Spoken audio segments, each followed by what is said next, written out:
Throughout history, men have been at the forefront of event after event. The American Revolution sparks the remembrance of names like Patrick Henry, Paul Revere, and Thomas Jefferson. Women are rarely highlighted in its history, but there were certainly women that were worthy of being included.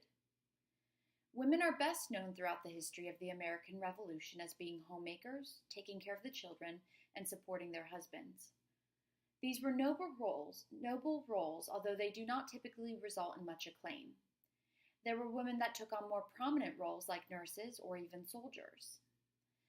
There were most certainly women that deserved to be recognized and written about in history books as well. Women like Abigail Adams, Margaret Corbin, and Deborah Sampson deserve to have the spotlight shown on them.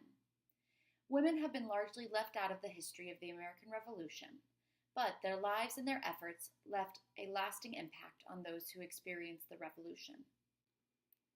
In her article, Women in the American Revolution, Jan Lewis, a very respected historian of the American Revolution, provides an excellent detailed account of the female life leading up to and during the time of the American Revolution.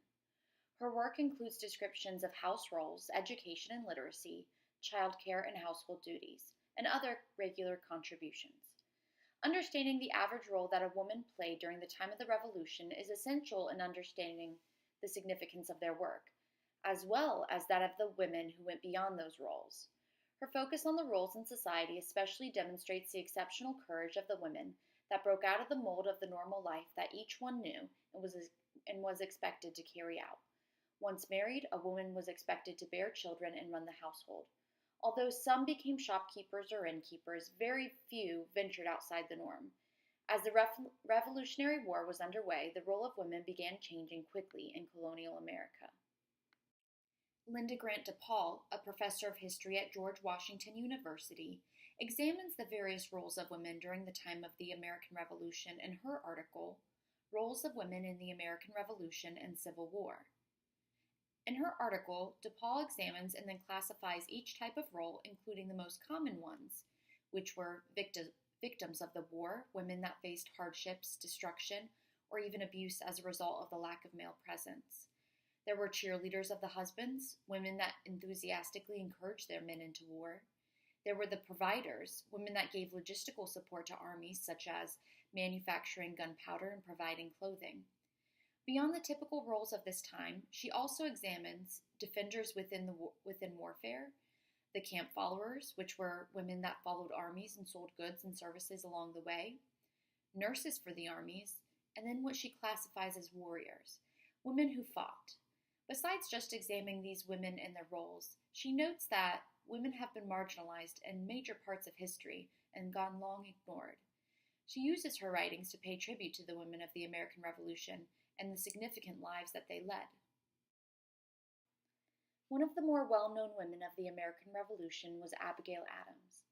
Abigail Adams appeared to take on a more traditional role during the American Revolution, but she ultimately did more than that. In her article, Abigail Adams, Domesticity in the American Revolution, Edith Beagles, who is a scholar at the Clayman Institute for Gender Research at Stanford, examines the life of Adams during the American Revolution. She looks into the responsibilities Adams took on as her husband took on a leadership role in the Revolution. This included farming, managing the household finances, and making decisions for the family that would have once been made by her husband. Although she remained domestic, her usual household roles intensified, and she became the primary source of support for the household for a number of years. She took on the role of sustaining the family's money and avoiding debt.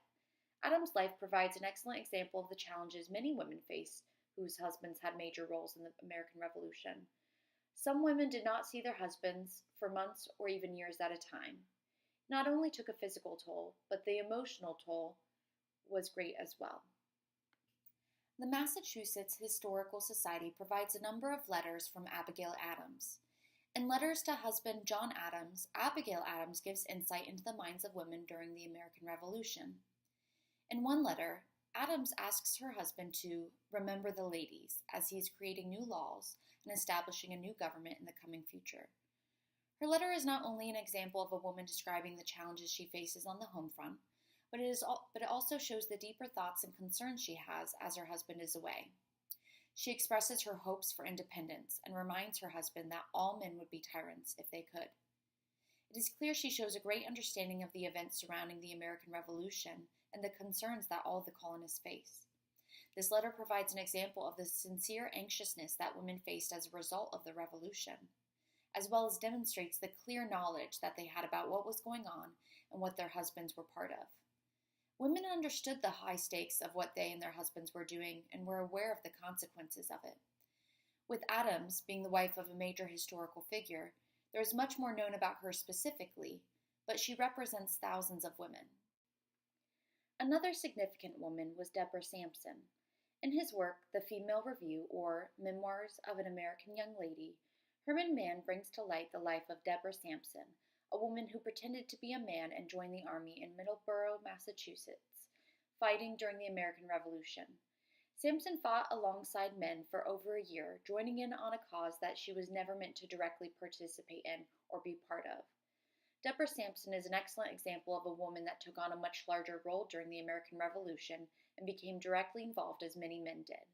She broke the mold of the typical revolutionary woman and went to war for her beliefs. Her fighting eventually left her wounded and threatened to reveal her identity. William Frederick Norwood also depicts the contributions of Deborah Sampson in the American Revolution in his article, Deborah Sampson, alias Robert Shirtliff, Fighting Female of the Continental Line. Norwood not only discusses the exciting story of Sampson, but also examines the emotional and physical tolls she faced for the choices she made. Norwood examines the effect on Sampson from Herman Mann's account that publicized her life and her achievements. Even Paul Revere supported a military pension for Deborah Sampson. In a letter he wrote to William HIUS, a Massachusetts member of Congress, Revere pleads on her behalf that she be compensated for her efforts. Her sacrifice is one that deserves recognition. Her story is unique and is one of few that is more widely known. In her article, Sybil Ludington, the Female Paul Revere, The Making of a Revolutionary War Heroine, author Paula Hunt describes the life and the accomplishments of Sybil Ludington. She had been celebrated as a heroine of the war by many, reportedly having warned militia forces of incoming British forces in New York and Connecticut, often being compared to the ride of Paul Revere. Her actions have been studied and praised by many throughout history, as she was one of just a few women so directly involved with the forces. She notes the questions surrounding the authenticity and reliability of the sources that first conveyed the actions of Ludington, which is always important in historical study. Much of the history behind women has a lack of sources, often leading people later to try to fill in the gaps. Ludington is another excellent example of a female that went beyond the initial call of duty during the American Revolution. In his article, Amid the Demoralizing Loss of Fort Washington, Margaret Corbin emerged as America's first wartime heroine, Joe Lieberman describes the remarkable efforts of Margaret Corbin during the Revolutionary War. After following her husband's army unit, Corbin witnessed her husband's death during a battle and took his place immediately, reloading and manning the cannon. Corbin was wounded and taken prisoner, but later released. The journals of the Continental Congress record that a letter from the Board of War states that Margaret Corbin will receive a complete suit of clothes and 1/2 of the monthly pay given to the soldiers for her service. Having this record is especially significant considering Margaret Corbin was the first woman to actually receive this pension. It records that she was wounded and disabled in the attack on Fort Washington, fulfilling the position after her husband was killed. Very few women fought so directly during the American Revolution.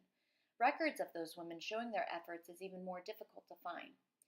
This record is one of few that shows clear recognition to a woman for her direct fighting during a battle of the American Revolution.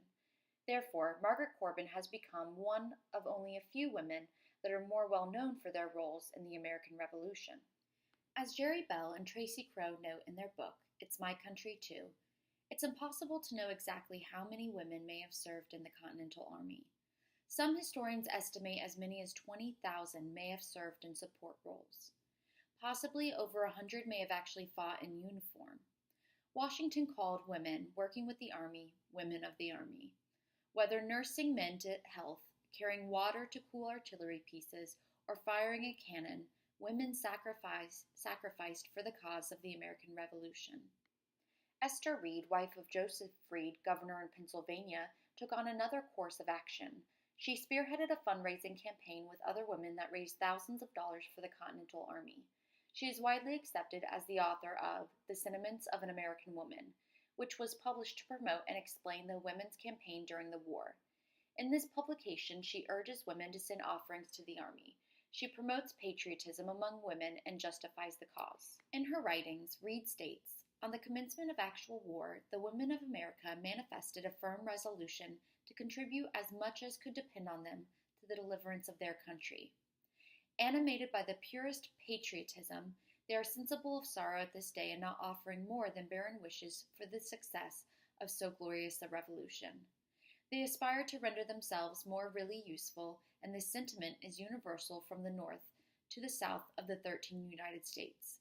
Our ambition is kindled by the fame of those heroines of antiquity who have rendered their sex illustrious, and have proved to the universe that if the weaknesses of our Constitution, if opinion and manners did not forbid us to march to glory by the same paths as men, we should at least equal and sometimes surpass them in our love for the public good. I glory in all that which my sex has done great and commendable. I call to mind with enthusiasm and with admiration all those acts of courage, of constancy and patriotism which history has transmitted us." Joan Hoff, a research professor of history, examines the impact of the American Revolution in her book, Law, Gender, and Injustice.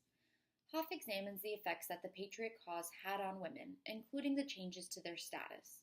She notes the changing mindset of women as their understanding of their gender and the law towards their gender expands. Although very little changed with the legal status of women, they had expanded their public awareness and roles during this time. She demonstrates the expansion of importance in women's role during this time as women were the primary caregivers and support systems of their households. Hoff's article is an excellent source that expands the understanding of gender roles and the change that they experienced during the American Revolution. As Elizabeth Cometti states in her article, Women in the American Revolution, war was very real to the women of the Revolutionary period. Loneliness was a reality for many. Facing destitute circumstances in the uncertain future, women held their heads high as they bore the difficulties in silence. Molly Guttridge, a woman living in Massachusetts at the time of the war, wrote a poem explaining the suffering women were enduring. In it she wrote, "Our beloved are gone. We cannot tell they'll ever return." She also wrote, "The world is now turned upside down, and, then gracious God, now cause to cease this bloody war and give us peace." Women endured suffering and made sacrifices for the cause of the war. There are many more women that could be named in this study. Women were an essential part of the American Revolution. They organized drives for clothing and food. They held down their houses and volunteered outside the home. Their patriotism was commendable. Some women went beyond that time's call of duty and stepped into the men's shoes to become directly involved in the action. Women often go unmentioned in history during this time period, or maybe their efforts are only highlighted if they took on the role of what a typical male would have done. But even the women that spent every day of the war in their homes sacrificed for the war and made the revolution possible for America. Women have a place in American history, and too few have made it into the history books. In all these things, God's work is evident. Ultimately, history, even that which we see in the American Revolution, illustrates the brevity of life and the reality of eternity to come.